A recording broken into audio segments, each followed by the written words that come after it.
ശിവാനി സരസ്വതി ചിറയിൻകീഴ് കഴിഞ്ഞ 30 വർഷക്കാലമായി നിരവധി കൃതികളിലൂടെ മലയാള സാഹിത്യ ചരിത്രത്തിൽ ഇടം പിടിച്ച എഴുത്തുകാരി.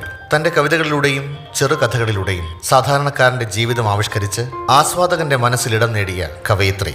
അനശ്വര നടൻ ശ്രീ പ്രേം നസീറിന്റെ ജന്മം കൊണ്ട് പുണ്യമായ ചിറയിൻകീഴിൽ ജനിച്ച ശ്രീ ശിവാനി സരസ്വതിക്ക് ഇതിനോടകം നിരവധി പുരസ്കാരങ്ങളും തേടിയെത്തിയിട്ടുണ്ട്.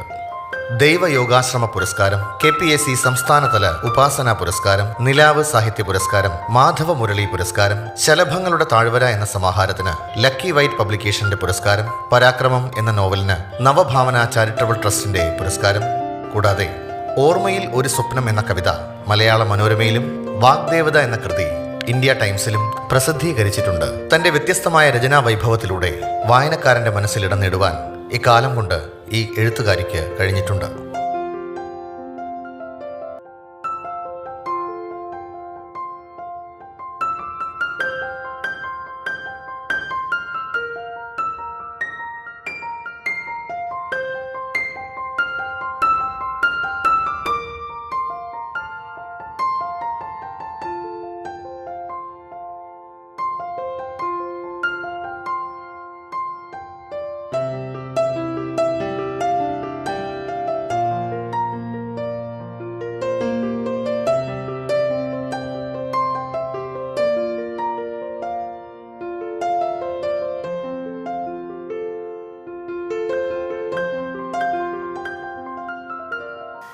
കമൻ്റ് അടിക്കുന്ന കുറേ ആൺപിള്ളേരുണ്ട്. അവർ കമൻ്റ് അടിച്ച് പോകുമ്പോഴത്തേക്ക് അവരെ ഭാഷയിൽ തെറി പറയും. നമുക്ക് മനസ്സിലാവില്ല ആദിവാസികളുടെ ഭാഷയൊന്നും.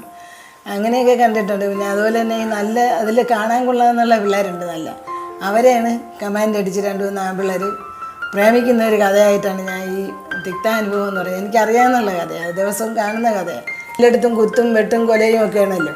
അപ്പോൾ അവരെല്ലാം നല്ല സമാധാനത്തിൽ ജീവിക്കാനുള്ള ഒരു സമാധാനം കിട്ടത്തക്ക രീതിക്കുള്ള എഴുത്ത് വേണം നമ്മൾ എഴുതി എല്ലാവർക്കും കൊടുക്കാനുള്ള. പുസ്തകത്തിലായാലും കഥയായാലും കവിതയായാലും മറ്റുള്ളവർക്ക് നല്ലൊരു പ്രചോദനം കിട്ടണം.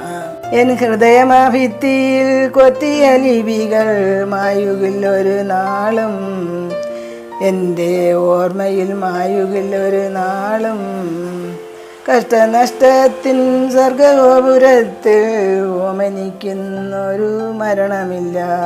നമുക്ക് ടീച്ചറുടെ കവിതകളെക്കുറിച്ചും ടീച്ചറുടെ കവിതാ മേഖലകളെക്കുറിച്ചുള്ള വിശേഷങ്ങളിലേക്ക് പോകാം. എല്ലാവർക്കും നമുക്ക് ടീച്ചറെ ഒന്ന് പരിചയപ്പെടാം. ടീച്ചറുടെ വിശേഷങ്ങളിലേക്ക് പോകാം. ടീച്ചറെ നമസ്കാരം. ടീച്ചറുടെ കവിതകളെക്കുറിച്ച് ചോദിക്കാനാണ് നമ്മൾ പ്രധാനമായിട്ട് ഉദ്ദേശിക്കുന്നത്. എങ്ങനെയാണ് ടീച്ചർ ഈ കവിതാ മേഖലയിലേക്ക് കടന്നു വരുന്നത്? ഏത് കാലഘട്ടം മുതലാണ് എന്നുള്ളത് ഒന്ന് പറയാമോ? എനിക്ക് കുട്ടിക്കാലം തൊട്ടേ എനിക്ക് എഴുതാൻ വലിയ ഇഷ്ടമായിരുന്നു. പക്ഷേ 10 വയസ്സുള്ളപ്പോഴേ ഞാൻ ഇങ്ങനെ പ്രകൃതിയെക്കുറിച്ചൊക്കെ എനിക്ക് ഭയങ്കര ഒരു ഇതായിട്ട് പോകുമായിരുന്നു, കാണാനും എടുക്കാനുമൊക്കെ. അത് കഴിഞ്ഞ് പിന്നീട് ജോലിയൊക്കെ കിട്ടിയപ്പോൾ, കല്യാണം കഴിഞ്ഞ പിന്നെ പഠിക്കാൻ എഴുതാനൊന്നും സമയം കിട്ടിയില്ല. ജോലി കിട്ടിയപ്പോൾ പിന്നെ ഞാൻ വയനാട് പോയിട്ട് അവിടെ നിന്ന് പിന്നെ എനിക്ക് ഈ കവിതകളൊക്കെ എഴുതാനുള്ളൊരു തോന്നൽ വന്നു. അവിടെ വെച്ച് കുറേ കവിത എഴുതി. പിന്നെ അത് കഴിഞ്ഞിട്ട് ചെറുകഥ എഴുതി അവിടെ ആദിവാസികളെ കുറിച്ചുള്ള എനിക്ക് ഉള്ള തിക്താനുഭവം എന്ന് വെച്ചാൽ, ഞാൻ ദിവസവും ജോലിക്ക് പോകുമ്പം 2 കൊച്ചുങ്ങളെ കാണുന്നുണ്ട്. അവരെ വെച്ചിട്ട് പിന്നെ എനിക്ക് അനുഭവപ്പെട്ട കഥയാണ് അത് എഴുതി, തിക്താനുഭവം എന്നുള്ളൊരു കഥ. അതെഴുതി കഴിഞ്ഞിട്ട് പിന്നെ എനിക്ക് അത് നോവലൊക്കെ എഴുതാൻ തോന്നി. കുറച്ചൊക്കെ എഴുതിയൊക്കെ വെച്ചു. പക്ഷെ അന്നൊന്നും പ്രിൻ്റ് ചെയ്യാനൊന്നും സമയം കിട്ടിയില്ല. പിന്നെ സമയം കിട്ടിയത് കുറേ കഴിഞ്ഞ്, ജോലിയൊക്കെ കിട്ടിക്കഴിഞ്ഞ് പിന്നെ അങ്ങനെ ഇരുന്നപ്പോഴത്തേക്കാണ് എനിക്ക് എഴുതണമെന്ന് തോന്നി. എഴുതി കഴിഞ്ഞ് പിന്നെ എഴുതിയൊക്കെ വെച്ചാൽ സൂക്ഷിച്ച് വയ്ക്കുമായിരുന്നു. അങ്ങനെ വയനാട് വെച്ച് നോവലെഴുതി. അത് ചെറിയ നോവലായിരുന്നു, ചെറിയ കഥ പോലെയുള്ളൊരു ചെറിയ നോവൽ. അത് എല്ലാവർക്കും ഇഷ്ടപ്പെട്ട് അത് വായിക്കുകയൊക്കെ ചെയ്തു. എന്നിട്ട് അത് പ്രിൻ്റ് ചെയ്യാതെ ഞാൻ സൂക്ഷിച്ച് വെച്ചു. ഇതെല്ലാം കഴിഞ്ഞ് നമ്മൾ പിന്നെ ജോലിയൊക്കെ കിട്ടി കുറേ ഇങ്ങനെ പല സ്ഥലങ്ങളിൽ പോയപ്പോൾ കുറേ എഴുതി വെച്ചെന്നൊക്കെ നഷ്ടമായി. എന്നിട്ട് പിന്നെ പെൻഷനായപ്പം അതെല്ലാം തട്ടിപ്പറക്കി എടുത്ത് എഴുതാൻ തുടങ്ങി.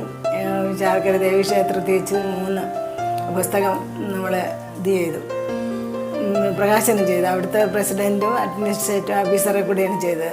3 എണ്ണം. അതായത് തിക്താനുഭവം, വിടരാതെ തരണിയിൽ പതിക്കുന്ന പൂമൊട്ടുകൾ, മായാജാലം എന്നൊരു 59 കവിത, അതും പിന്നെ പ്രിൻ്റ് ചെയ്തായിരുന്നു. അങ്ങനെ പ്രകാശനം ചെയ്തു. അത് കഴിഞ്ഞതിന് ശേഷം പിന്നെ ചെറുകഥ എഴുതാൻ തുടങ്ങി. അടിവാരം, ചെറുകുടുംബം, ആദിവാസി കുടുംബം, കൂടുതലും അവിടുത്തെ ആദിവാസികളെ പറ്റി പ്രകൃതി സൗന്ദര്യം എല്ലാം വെച്ചെഴുതിയിട്ടുണ്ട്.